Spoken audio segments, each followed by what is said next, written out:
Hello everyone, Dr. Barnett here. It's currently July the 31st, and we're about 19 days away from classes starting for the CS 1B, 1C, and 1D class on Monday at BGS 233. And what I wanted to do was take about 20 minutes today and go ahead and go over the makefile assignment that you guys are going to have due within 48 hours actually of the first day of classes, which would be the 21st, April 21st, Wednesday. And it'll give you guys a chance to go ahead and just get ahead and not have to worry about that assignment, because I know that week is going to be kind of crazy with the other classes that you have. So I'm going to go ahead and give you guys a solution, and also give you an explanation as to why makefiles are so important. The make utility, it actually allows for very complex dependency and scripting of how to compile efficiently your algorithms. Some of the projects that, most of the ones that we do, at Saddleback are fairly trivial. Even the ones at university are somewhat trivial. But when I did my internship at NASA, I forget what year it was, around 2014. The work that I did, I had to SSH in, and we used makefiles in many projects. So here is just a quick example. There's NASA's HeathArc software, and in it you can see, if you drill down into it, there will actually be a descriptions here on actually using makefile. Let's see if I can pull up this history here. Okay, right about there we go. So there's just an example of a major project that still uses makefiles. It's much more powerful than Microsoft Visual Studio's capabilities and any IDEs. It's just not as pretty, which I guess is not popular with a lot of the new age programmers, but it's there, and it's something that you need. It's very important that you learn this. Okay, whether you learn it now or you learn it later. Let me get signed out of these. Okay, so the first thing we need to do is make sure that you're signed into the VPN. Okay. Then you're going to need to SSH.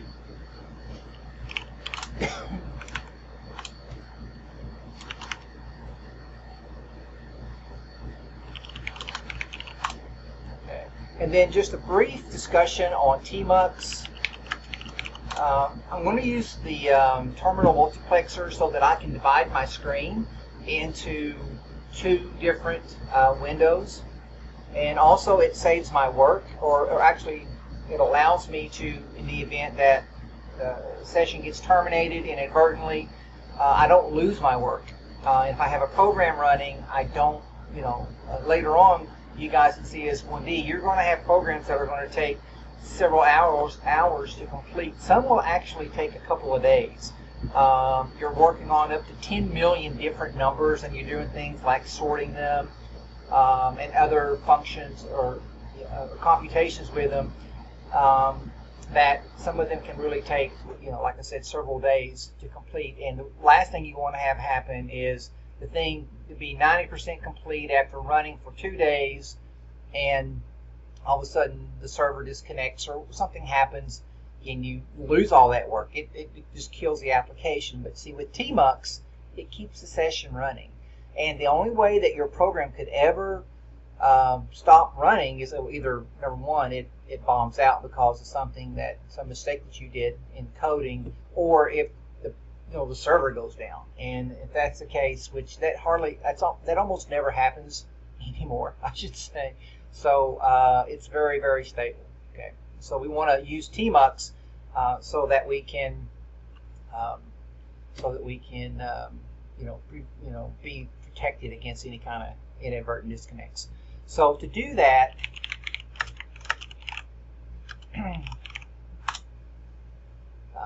we can use the tmux new command, and we can give it a name. Now, you don't have to give it a name. You could just, run tmux. But it's important. I think it's important that you actually label the session, because let's say that you forget to close out this session later on. I may, if the system starts becoming very sluggish because of either zombie sessions, right, things that you've started and you never exited it, it could bog down the system, and I may need to, close some of these sessions. Well, it makes it easier if you put your name on your session. That way, if I start to suspect that, that session is really, orphaned, meaning that you don't need it, you had no intention of ever using it again, and you just forgot to exit it, that I don't inadvertently close it out and thereby ruin your work. So it's important to go ahead and label this. Okay. So I'm going to read. It's going to be line 466. I'm just using some tricks here so I can not have to type so much. So that created a new session. Okay. Now, if I hit Control B and then release and then hit Shift%, that creates a second window, as you guys can see. Okay. And this window here will, if I could do it again and make more. Now what that's going to do is going to divide the right half. Okay. It tries to balance them out, but it's doing it in a way where it's halving of a half. So I find that 2 windows is plenty. Sometimes you might want 3. Okay. And in order to shift back and forth from one window to the next, it's Control B and then hit the left arrow or right arrow to cycle through. You'll notice we no longer have a flashing cursor, it's just a solid cursor there, a solid white cursor on the right. So what I'm going to do right off the bat is let's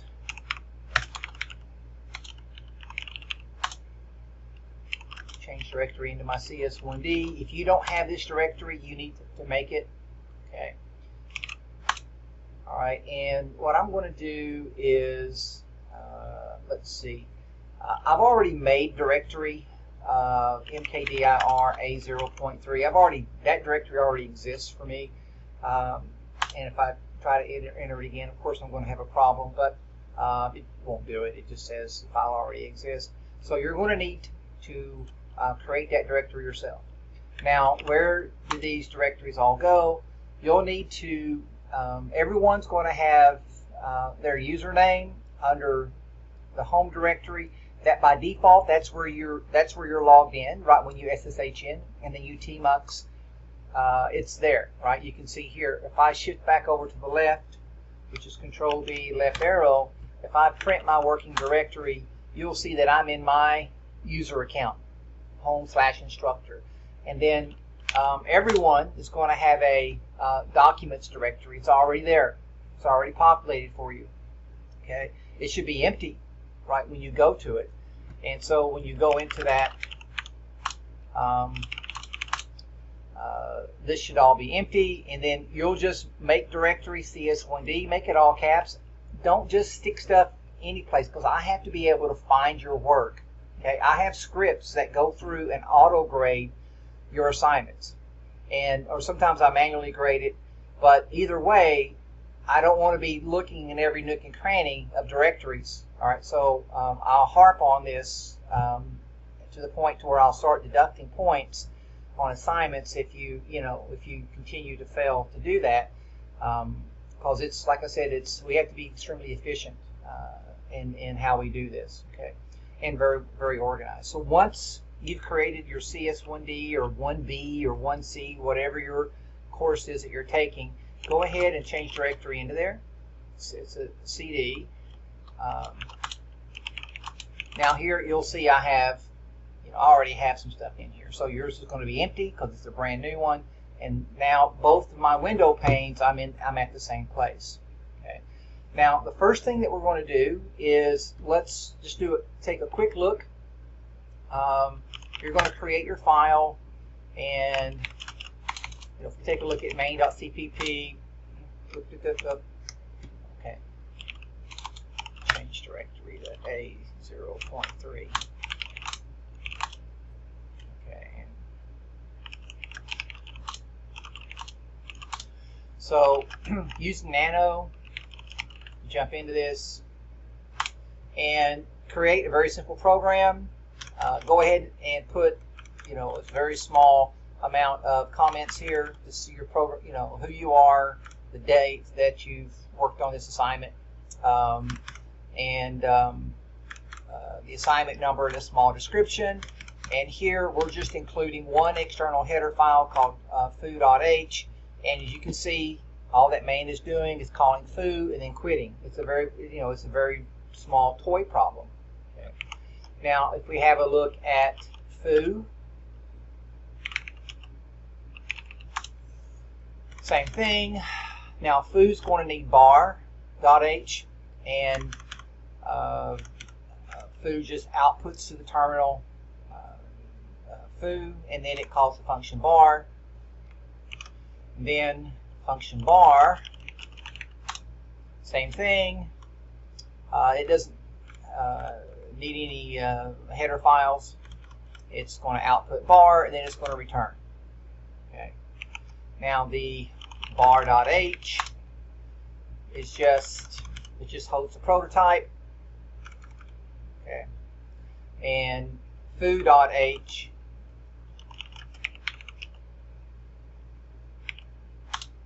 also just has its prototype. Okay. And let's jump over here to the right and take a look at our make file.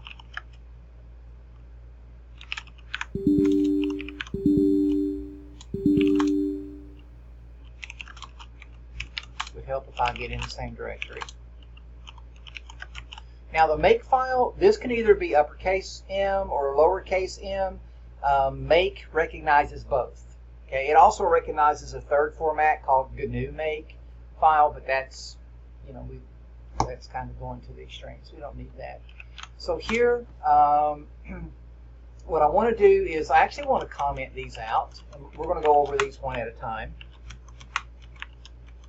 Okay, so these are everything that has. Let's go back through here and comment these. So we have 4 rules here, and each of these rules, as you can see, starts with a label, which is a file name, though it doesn't have to be formatted like .cpp or anything. For example, that run test, that's actually the executable that's going to get created. Okay. So we have a rule for run tests, we have a rule for foo.o, we have a rule for bar.o, and then we have a rule for clean.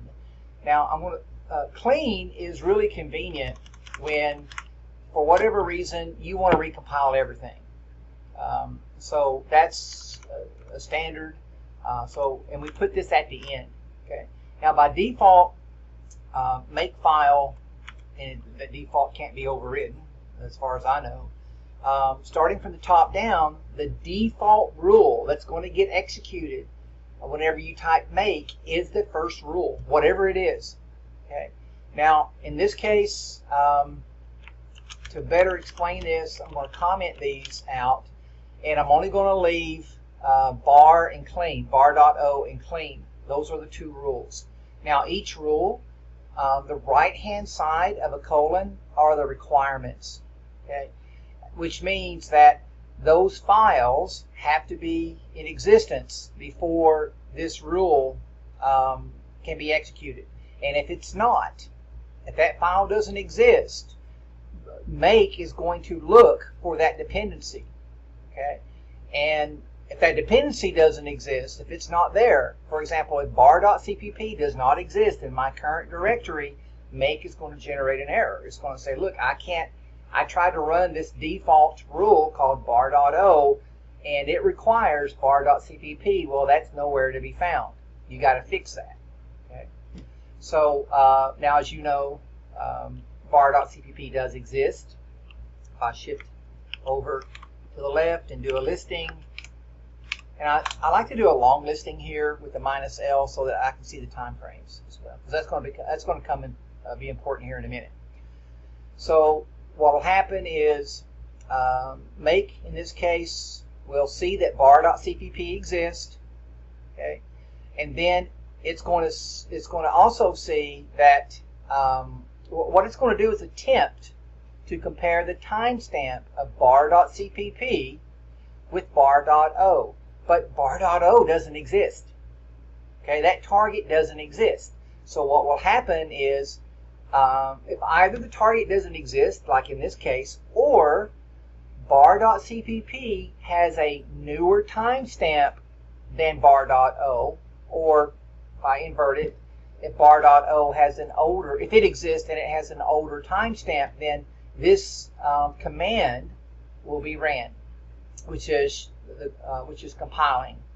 And here we're using C++20. That is a requirement. I want you guys, we're not using, in my classes, we're using the most recent version of C++ that's possible on this machine, and that's C++ version 20.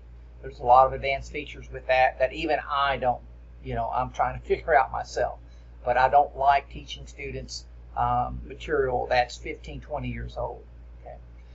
Now the -C flag here is, what that means is don't link.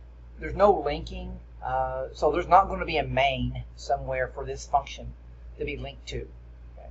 So then what will happen is, now this rule here for clean, that one, it actually will not be ran.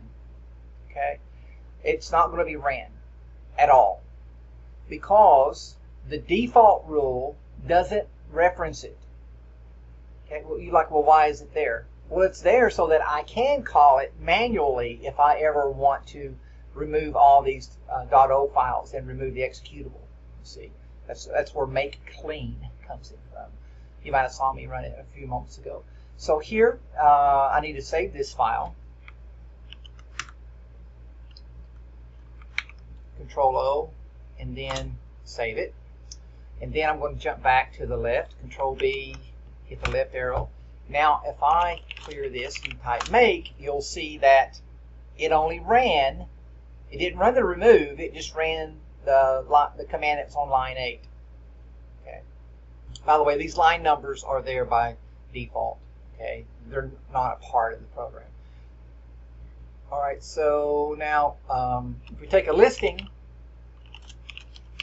you'll see that bar.o has a timestamp of 1534 on the 31st, and the source code bar.cpp has a timestamp of yesterday. Okay, so if I run make again, it's not going to rerun that rule. Bar.o is up to date. Now, but if I go in to bar.cpp and I change something, let's just say, and it could be a comment, or or we could even just use the touch command, which just updates the timestamp. But let's put purpose here is it displays bar to terminal. Okay. Bring it up a little. Okay. And maybe we take off the exclamation point. So that's definitely some changes. Okay. So now then, if I run my listing again, now you'll see bar.cpp has a newer timestamp than bar.o, actually by a full minute. So make is going to see that here when it's comparing, when it's looking at the rule or the target, and it's looking at its requirements. It's going to see that the requirement is newer, therefore bar.o is out of date, and then it's going to recompile that. Okay, pretty neat. Now let's go and jump over to the foo. Now foo, because foo actually, let's go ahead and save this. Open up foo, control B, hit the left arrow. So if I look at foo, foo requires this function bar to exist. If I don't, if I leave that off, right? If I leave this bar.o off from line 4, what will happen is, in the case that I'm showing you here, foo, because it's the first rule, by default, it's the default. Okay? And so if bar.o is not on there, then this rule only executes looking at foo.cpp, which, because we know that foo requires bar, later if I were to, uncomment the driver here and try to make this, I'm going to get an error. I'm going to get an error because